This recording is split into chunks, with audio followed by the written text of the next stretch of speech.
ready? Yep. Here we going? Yep. Alright, so, this video is to show you how to take this apart because the smoke kit's in here, which does require occasional maintenance, so you will have to take it apart from time to time. First thing you want to do is take the wand off. Set the wand off to the side here. Then it's literally just 4 screws to pull the pack off. We've got one right here. It's pretty quick and simple. And the bottom.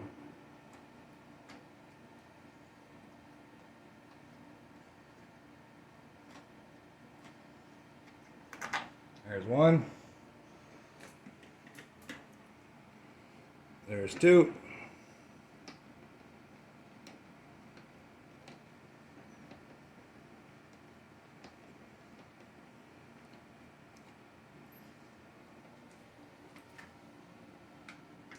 Three.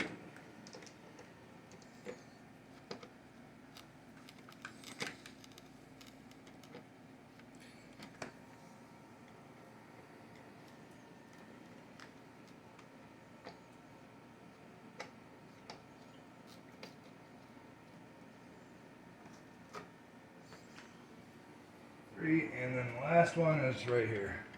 4. So top left, top right, and then 2 on the bottom. Yep. They're pretty obvious which ones they are. Yeah.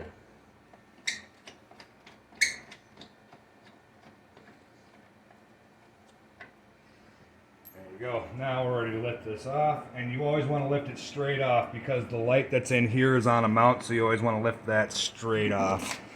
And it will, don't pull it off too fast.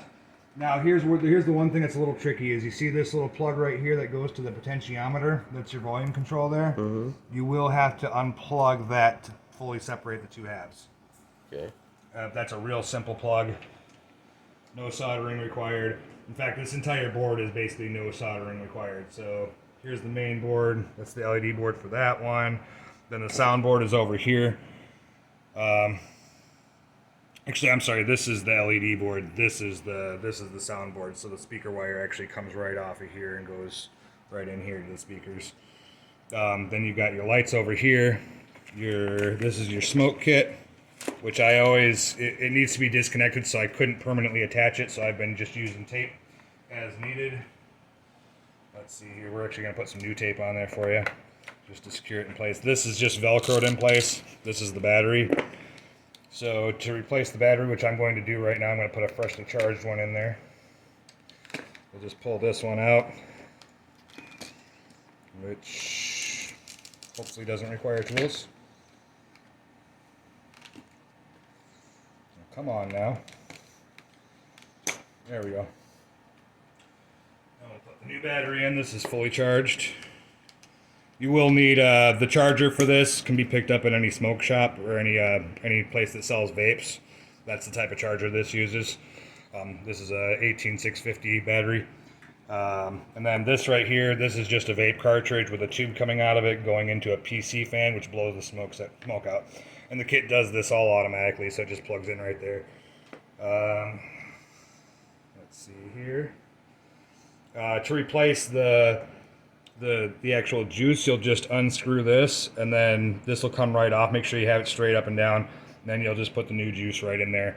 And if I can find the juice that I currently have, I'll include that, but I'm not positive I'll be able to find that. You may have to pick up some vape juice for it. But so we'll just go ahead and tape this right back in here. Is it just any kind of vape stuff, or? You can use any kind. Preferably, you would want to use like unscented, flavorless if you're going into public, because a lot of places don't allow you to vape inside anymore. So it'd be best if it was 0 nicotine content. I suppose you could just lie about it too. Like, yeah, there's no nicotine in this. Nobody will ever know the goddamn difference. All right, so that's. I just replaced the tape to hold that in there a little bit better. Then right over here on the main board, you'll see right here.